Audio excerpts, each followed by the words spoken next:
Introduction. Hey, Jackie, look at this. It looks like a ball, but it's not a real ball. Then what is this? Harry, this is a shadow of a football. It is formed because the football has blocked the sun's light. So now let us learn more about shadow and its formation.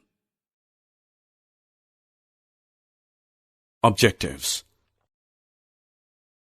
At the end of this course, you will be able to recognize a shadow, explain the formation of a shadow, find the direction of a shadow based on the location of the source of light.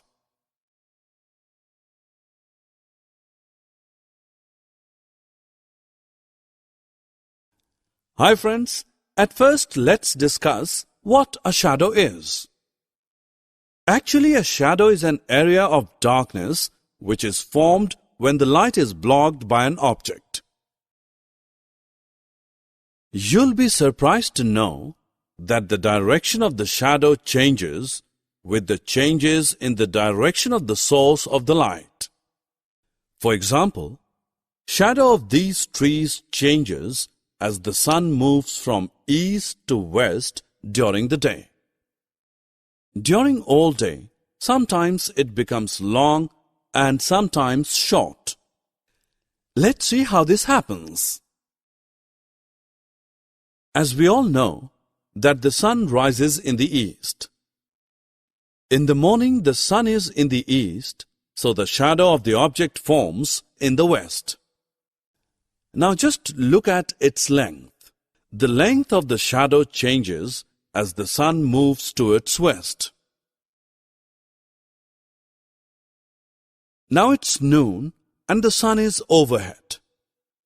Did you notice the shadow of this tree?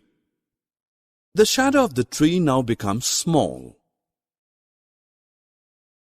Friends, as we all know that sun sets in west, hence in the evening, the shadow of the object forms in the east. So friends, we notice that as the sun changes its position, the length of the shadow of an object also changes. Hey friends, did you notice one more thing? That the shadow is always formed opposite to the direction of the source of light.